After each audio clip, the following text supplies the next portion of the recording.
안녕하세요. 존경하는 대중 여러분. 이 자리에 함께해 주셔서 진심으로 감사합니다. 오늘 우리는 이성으로가 아니라 마음 깊은 곳에서 울려나오는 감각으로 들어가는 여정을 함께 걸어가려 합니다. 지금 이 순간 잠시 모든 근심을 내려놓고 고요히 앉아 귀 기울여 보시길 권합니다. 아주 작은 몸짓, 아무 의미 없어 보이는 찰나의 순간조차도 사실은 운명이 전환되고 복덕이 다가오고 있다는 뚜렷한 신호가 될 수 있습니다. 인생에는 아무리 애써도 풀리지 않고 온 힘을 다했는데도 여전히 가난과 어려움 속에 허덕이는 시기가 있습니다. 해마다 짐을 짊어지듯 고생만 이어지고 끝이 보이지 않을 때가 있습니다. 그러나 어느 순간 누구도 예상치 못한 때에 모든 것이 돌연 방향을 바꾸어 버립니다. 특별히 다른 노력을 하지 않았는데도, 기도하지도 계산하지도 않았는데 갑자기 일이 풀리고 잃었던 인연이 돌아오며 낯선 이가 손을 내밀어 도와줍니다. 뜻밖의 곳에서 재물이 들어오고 초대하지 않았는데도 귀인이 문을 두드립니다. 밖에서 보면 운이 좋다고 말합니다. 그러나 법을 아는 사람은 이것이 하늘과 땅이 이미 이름을 불러주고 조상이 운명을 돕기 시작한 순간임을 압니다. 조상은 눈앞에 나타나지 않습니다. 저승은 허상이라고 생각할 수도 있습니다. 그러나 그들은 신호를 보내고 문을 두드리지 않아도 길을 열어줍니다. 혹여 한밤중에 문득 깨어나 이유 없이 마음이 평온해지거나 어느 날 하루 종일 모든 일이 순조롭게 풀린 적이 있다면 그것은 결코 우연이 아닙니다. 바로 그 순간 복이 도래하고 하늘이 창고를 열며 조상의 이름을 부르고 운명이 새롭게 한 줄 한 줄 써 내려가고 있는 것입니다. 오늘 이 영상에서는 운세가 열리고 복이 드러나며 재물이 폭포수처럼 쏟아져 들어오는 4가지 뚜렷한 징조를 나누고자 합니다. 특히 마지막 징조는 가장 높은 경지로 마음과 근기가 깊고 특별한 사명을 지닌 이들만이 닿을 수 있습니다. 그것은 당신이 스스로를 바라보는 방식을 완전히 바꾸어 놓을 것이며 어쩌면 당신이 바로 선택된 존재임을 깨닫게 될지도 모릅니다. 그러니 스쳐 지나가지 마십시오. 이것을 그저 흘려듣는 이야기라 여기지 마십시오. 이미 이 부름을 들었다는 것 자체가 우주가 당신을 향해 특별한 신호를 보냈다는 뜻이기 때문입니다. 첫 번째, 징조 최근에 하는 모든 일이 갑자기 순조로워지는 것입니다. 여러분, 혹시 인생이 갑자기 이상하리만치 가볍고 수월해진 경험이 있으신가요? 예전에는 무슨 일을 하든 계산하고 애써야 했으며 지쳐 쓰러질 정도로 힘겨웠습니다. 그런데 요즘 들어서는 손대는 일마다 열매를 맺습니다. 거래가 성사되고 인연이 이어지고 좋은 사람들이 다가와 돕습니다. 입을 열면 좋은 말을 듣고 길을 나서면 환영을 받습니다. 과거에는 험난했던 길이 어느새 평탄한 대로로 바뀌고 멀게만 느껴졌던 관계도 쉽게 화해와 회복으로 이어집니다. 놀라운 것은 당신이 이를 따로 계획하거나 애쓰지 않았다는 점입니다. 부딪히지 않아도 힘을 많이 들이지 않아도 모든 것이 스스로 맞아 들어갑니다. 세상 사람들은 이것을 운이 좋다고 합니다. 그러나 도를 아는 이는 이것이 바로 복덕이 싹 트는 순간이며 선업이 결실로 드러나는 시기임을 합니다. 불법에서는 이를 과보가 익는 때라 하여 과거에 쌓은 선행들이 비록 잊혀졌더라도 드러나 은혜로운 결과로 돌아오는 단계라 설명합니다. 제가 한 가지 이야기를 들려드리겠습니다. 부산에서 김밥 손수레를 끌고 다니던 민수라는 분의 이야기입니다. 그는 아내와 두 아이, 그리고 병든 노모와 함께 좁은 방에서 살았습니다. 매일 골목마다 손수레를 끌며 김밥을 팔았고 머릿속에는 늘 집세, 아이들 분유값, 어머니 병원비 걱정이 가득했습니다. 겨울 어느 날 차가운 바람이 살을 애는 가운데 대부분의 사람들은 서둘러 집으로 향했습니다. 그러나 민수는 여전히 손이 얼어가며 김밥을 팔고 있었고 얼굴에는 미소가 떠나지 않았습니다. 그 모습을 늘 창문 너머로 지켜보던 한 할머니가 있었습니다. 그날 민수가 정중히 인사하는 것을 보고 마침내 문을 열고 나와 따뜻한 목소리로 말했습니다. 항상 예의 바르고 성실하구나. 억지로 권하지도 않고 김밥 몇 판을 사겠네. 그 순간부터 민수의 삶은 달라졌습니다. 사실 그 할머니는 동네에서 신망이 두터운 분이었는데 민수를 전통음식 협동조합에 소개해 주었습니다. 그 덕분에 그는 매일 동전 몇 푼을 걱정할 필요가 없게 되었고 안정적인 판로와 수입을 얻게 되었습니다. 그러나 무엇보다 중요한 것은 민수가 한 번도 선한 삶을 멈추지 않았다는 사실입니다.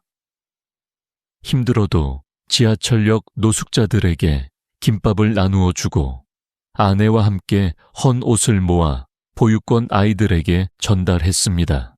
복음 마음이 청정하면 따로 기도하지 않아도 청하지 않아도 저절로 찾아옵니다. 증지부경에서 부처님께서는 계율을 지키고 마음을 챙기며 보시를 행하는 이에게 복덕은 마치 물이 가득 차 흘러 넘치듯이 자연스럽게 찾아온다고 말씀하셨습니다.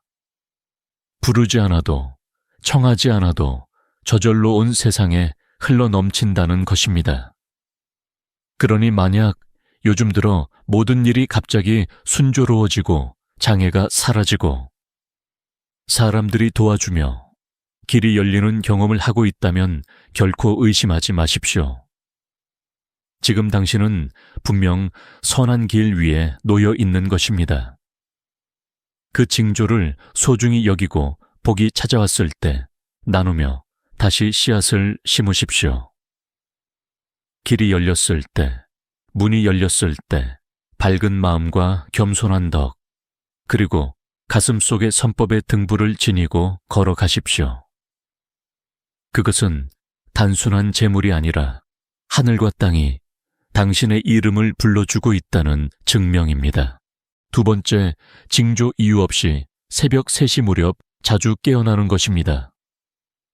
한밤중 모든 이가 깊은 잠에 빠져 있을 때 당신은 불현듯 눈을 뜹니다. 악몽 때문도 근심 때문도 아닙니다. 그저 눈을 떴는데 오히려 마음은 맑고 평온합니다. 이것이 단순한 현상이 아닐 수도 있다는 사실을 아십니까?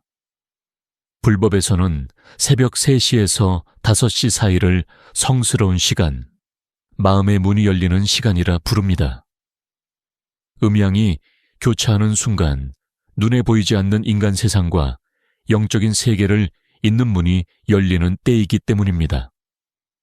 왜 수행자들이 세경 무렵에 일어나 좌선을 하는지 아십니까?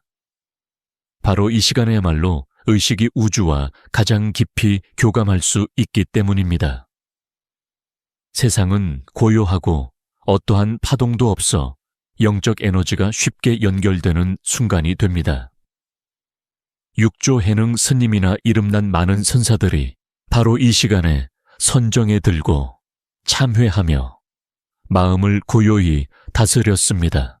만약 당신이 연이어 이 신성한 시간에 눈을 뜬다면, 특히 마음이 편안하고 전혀 피곤하지 않다면 그것은 조상이 이름을 부르고 있다는 뜻일 수 있습니다.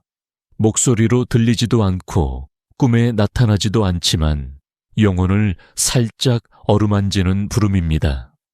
이미 당신이 선한 길을 깊이 걸어와 보이지 않는 차원에서 내려오는 복덕이 당신을 살피고 있다는 신호입니다. 대장경에서 부처님께서는 밤이 깊고 고요할 때 천룡 호법들이 세간을 두루 다니신다고 하셨습니다. 그때 마음을 청정히 지니고 있다면, 만약 딱 그 순간에 눈을 뜬다면 높은 차원의 감흥을 얻기가 쉽다고 하셨습니다. 그러니 만약 당신이 이유 없이 새벽 3시에 깨어난다면 그것을 가볍게 여기지 마십시오. 그것은 당신이 이미 하늘과 조상과 연결되고 있다는 뚜렷한 징표일 수 있습니다. 세 번째, 징조 누가 도와주는지 알 수 없지만 분명히 보호받고 있다는 느낌입니다. 인생에는 곁에 아무도 없는 것 같고, 손 내밀어주는 이도, 이름을 불러주는 이도, 지지해주는 이도 없는 시기가 있습니다. 그러나 이상하게도 그런 시절을 당신은 무사히 통과합니다. 도저히 넘을 수 없을 것 같은 일을 지나오고 위험한 순간에도 단 한 발 늦어 구사일생으로 벗어납니다. 악한 사람을 만났는데도 그들이 그냥 지나쳐버리고 혼란스러운 순간에 옛 친구가 불쑥 전화를 걸어와 꼭 맞는 조언을 건네기도 합니다. 아무도 그 손길을 보지 못하고 눈앞에 기적이 나타나는 것도 아니지만 분명히 느낄 수 있습니다. 보이지 않는 팔이 당신을 끌어내고 있다는 것을. 이것이 바로 값으로 따질 수 없는 가호이며 조상의 복력이고 도를 지닌 이에게 내려오는 영적 세계의 은밀한 보호입니다. 아함경에서 부처님께서는 계율을 지키고 선을 행하며 부끄러움을 알고 깨어있는 자는 천신과 선신 그리고 구현칠조가 기뻐하며 그를 수호한다고 말씀하셨습니다. 큰 제사를 올리지 않아도 되고 성대한 의식을 치르지 않아도 됩니다. 올곧게 살고 바른 마음을 지니고 착한 뜻을 품는 것만으로 이미 가호를 받고 있는 것입니다. 가장 뚜렷한 징조는 삶이 갑자기 한결 편안해지는 감각입니다. 마음이 예전처럼 요동하지 않고 두려움도 줄어들며 이유는 알 수 없지만 모든 것이 결국 잘 될 것이라는 신비한 믿음이 솟아납니다. 그 믿음은 외부에서 오는 것이 아니라 땅속을 흐르는 샘물처럼 내면 깊은 곳에서 솟구칩니다. 은밀하지만 끊이지 않고 부드럽지만 강력합니다. 만약 지금 이 감각을 느끼고 있다면 당신은 이미 영적 기운과 연결되고 있는 것입니다. 그러나 모든 사람이 이를 체험할 수 있는 것은 아닙니다. 운이 와도 마음이 혼란스러우면 감흥하지 못하고 복이 열려도 성냄과 탐심이 남아있다면 보호는 멈춥니다. 그러므로 이 가회에 합당한 삶을 사십시오. 독한 말을 뱉지 말고 도움받지 않은 듯 살지 마십시오. 특히 기억해야 할 것은 두터운 복은 배은망덕한 이에게 오래 머물지 않는다는 사실입니다. 혹시 누가 도와주는지 모르지만 이제 더 이상 혼자가 아니다 라는 고백이 절로 흘러나왔다면 진심으로 축하드립니다. 당신은 이미 이름이 불렸고 보호받고 있으며 운명은 매 순간 새롭게 전환되고 있습니다. 또한 새벽에 이유 없이 깨어난 적이 있고 고요한 밤에 누워있는데 마음속에 등불이 켜진 듯 환해진 경험이 있다면 그것이 바로 보이지 않는 세계에서 온 부름입니다. 이럴 때의 올바른 태도는 무엇일까요? 전화를 열어보지도 말고 당황하지도 마십시오. 눈을 감고 깊이 호흡하며 두 손을 모아 몇 분간 마음을 고요히 하십시오. 그 순간 당신의 삶 속에서 무언가가 전환되고 있을 수 있습니다. 오래된 상처가 아물고 새로운 길이 열리고 있을 수 있습니다. 새벽에 깨어나는 일을 결코 가볍게 여기지 마십시오. 고대의 많은 기록에 따르면 새벽 3시 전후는 조상과 호법신 그리고 영적 존재들이 가장 강하게 현존하는 시간이라 전해집니다. 이름을 부르지 않아도 마음이 맑고 뜻이 밝으면 연결은 스스로 이루어집니다. 감흥은 의식이 아니라 내면에서 비롯됩니다. 그러니 만약 당신이 이 신성한 시간에 깨어났다면 운명은 이미 한 단계 높아지고 있는 것입니다. 그 신호에 합당하게 사십시오. 누구나 이 부름을 듣는 것은 아니기 때문입니다. 일단 불렸다는 것은 당신에게 사명이 있다는 뜻입니다. 몸을 청정히 하고 마음을 선하게 하며 조상에 대한 믿음을 간직하고 내면의 빛을 꺼뜨리지 마십시오. 어쩌면 바로 이 시간이 당신의 삶을 새롭게 정립하는 황금의 시간일지도 모릅니다. 네 번째 징조, 자신도 모르게 다른 이들에게 복을 전하는 것입니다. 세상에는 아주 특별한 부류의 사람이 있습니다. 그들은 요란하지 않고 과시하지 않으며 도덕심을 드러내 보이지도 않습니다. 그러나 그들이 가는 곳마다 곁에 있는 사람들이 은연중에 좋은 기운을 입습니다. 함께 일하면 일이 잘 풀리고 그들의 한마디 조언에 마음이 밝아지며 그들을 만나면 삶의 의지가 솟아납니다. 혹시 최근 들어 당신 주변 사람들이 연이어 좋은 일을 맞이하고 있지 않습니까? 당신이 도운 이가 성장하고 당신이 소개한 이가 기회를 얻으며 심지어 당신이 아무 의도 없이 단지 곁에 있는 것만으로도 누군가의 인생이 나아지고 있다면 축하드립니다. 당신은 이미 복을 내보내는 발복의 매개체가 되고 있는 것입니다. 불법에서는 이러한 경우가 드물지 않습니다. 오랜 세월 내면을 닫고 계율을 지키며 선을 행하고 집착을 놓고 겸손히 살아온 이들은 한 겹 깊은 복을 쌓습니다. 이 복은 자신만을 위한 것이 아니라 향기처럼 빛처럼 주위로 퍼져나갑니다. 한 노보살의 이야기가 이를 잘 보여줍니다. 그분은 단순하게 살며 말이 적고 다투지 않으며 평생 염불하고 무료급식 봉사에 힘쓰며 음지에서 보시를 행했습니다. 어느 날 그분이 오랜 버세집에 놀러 갔습니다. 그 친구는 2년 넘게 집을 내놓았으나 아무도 사려 하지 않았습니다. 방향이 나쁘다느니 풍수가 맞지 않는다느니 하며 계속 실패했지요. 그런데 보살은 단지 그 집에 앉아 차를 마시고 이야기를 나누었을 뿐 어떤 의식도 치르지 않았습니다. 그러나 이틀 뒤 누군가 찾아와 적정한 값에 그 집을 사겠다고 한 것입니다. 그 친구는 눈물을 글썽이며 말했습니다. 무슨 일이 일어난지 모르겠어.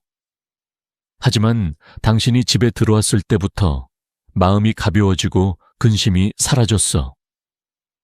옛말에 복 있는 사람이 오면 땅도 꽃핀다고 했는데 바로 이와 같습니다. 당신이 부처처럼 완전히 깨달은 존재가 아니더라도 복을 내보내는 기운을 가질 수 있습니다. 그저 매일 착한 마음을 지니고 좋은 말을 하며 바르게 살고 진심을 다하면 됩니다. 그러면 복이 차곡차곡 쌓여 눈에 보이지 않지만 강력한 에너지로 변합니다. 어떤 이는 이렇게 말합니다. 당신과 함께 지내고부터 나는 훨씬 더 행운이 많아졌어. 이것은 단순한 인사가 아니라 당신이 이미 발복의 사명을 지니고 있음을 드러내는 징조입니다. 그러나 꼭 명심해야 할 것이 있습니다. 하늘이 당신을 통로로 삼아 복을 흘려보내실 때 마음을 깨끗이 지켜야 한다는 것입니다. 만약 그 복을 오만과 교만으로 사용하고 남을 얕잡아 본다면 하늘은 즉시 그 권능을 거두어 갑니다. 겸허히 사십시오. 자신이 근원이 아니라 매개체임을 기억하십시오. 씨앗을 뿌리는 이는 당신이지만 햇빛과 비를 내려 꽃을 피우게 하는 것은 결국 하늘과 땅 조상이라는 것을 잊지 마십시오. 만약 당신이 지금 누군가에게 행운을 가져다 주고 있다면 계속 그렇게 하십시오. 그러나 절대 덕을 잃지 말고 선의를 업으로 바꾸지 마십시오. 연고처럼 조용히 향기를 내뿜되 칭송을 구하지 마십시오. 복이 온전히 당신 속에 스며들면 당신의 말 한마디가 곧 길이 되고 당신의 악수가 곧 평안을 전하며 당신의 존재 자체가 누군가의 비 오는 날 속에서 빛이 됩니다. 이것이야말로 가장 높은 징조입니다. 더 이상 복을 받는 존재가 아니라 바로 복을 바라는 주체가 된 것입니다. 축하드립니다. 하늘이 당신을 쓰고 계시며 조상이 당신 뒤에 서 있고 한 집안 전체의 운명까지도 당신을 통해 높아지고 있는 것입니다. 존경하는 여러분, 이제 우리는 함께 4가지 특별한 징조를 살펴보았습니다. 이것은 미신도 아니고 단순한 우연도 아닙니다. 바로 하늘과 땅이 한 사람을 기록하고 조상이 복을 보내며 운명이 은밀히 전환되고 있음을 보여주는 영험한 증거들입니다. 만약 이 4가지 중 단 한 가지만이라도 자신에게 해당된다고 느껴진다면 이미 당신은 인연을 얻은 것입니다. 그러나 이 인연은 누구나 갖는 것이 아니며 또 누구나 지켜낼 수 있는 것도 아닙니다. 보호받는 것은 복이지만 그 복을 지켜내는 것은 덕입니다. 복은 자랑하기 위함도 교만하기 위함도 아닙니다. 복은 올곧게 살고 선을 행하며 새로운 선업을 심으라는 부름입니다. 덕이 얇으면 복은 흘러가고 마음이 삿되면 재물은 시듭니다. 하늘과 땅은 누구도 버리지 않지만 도리에 어긋난 삶을 사는 이를 용납하지도 않습니다. 조상이 보호하는 이유는 당신이 부자가 되기를 바라서가 아니라 도심을 지니고 있기 때문입니다. 당신이 돋보여서가 아니라 겸허함을 지킬 줄 알기 때문입니다. 그러므로 오늘 이 말을 들었다면 그것을 하나의 경책, 하나의 종소리, 또 하나의 징표로 여기고 바른 길로 돌아가십시오. 늘 누군가가 지켜보고 보호하며 신뢰하고 있다는 마음으로 사십시오. 순간의 성냄 한마디, 독설, 한 번의 삿된 행위로 복을 잃지 마십시오. 두터운 복은 배은망덕한 이에게 오래 머무르지 않고 뿌리를 잊은 자 곁에 조상은 머물 수 없습니다. 이 복을 널리 전하십시오. 만약 이 영상이 당신의 마음을 울리고 무언가를 일깨워 주었다면 부디 가족과 벗들에게 나누어 주십시오. 길을 찾고 있는 이 위로가 필요한 이 깨어남을 원하는 이에게 전하십시오. 단 한 번의 공유가 곧 복을 짓는 일이 될 수 있습니다. 단 한 번의 구독 버튼 누름이 작은 선행이 되어 앞날의 좋은 인연을 맺을 수 있습니다. 그리고 여기까지 귀 기울여 주셨다면 댓글에 나무아미탑을 한 구절을 남겨주십시오. 그 말은 단순한 기도가 아니라 하늘과 땅과 조상에게 당신이 마음을 돌이켜 깨어났음을 알리는 인입니다. 여러분의 마음이 언제나 밝고 복이 끊임없이 솟아나며 재물이 샘물처럼 흘러오기를 발언합니다. 폭풍이 불고 비바람이 몰아칠 때에도 결코 혼자가 아님을 잊지 마십시오. 조상이 지켜보고 있고 복덕이 그림자처럼 감싸고 있습니다. 나무 아미타불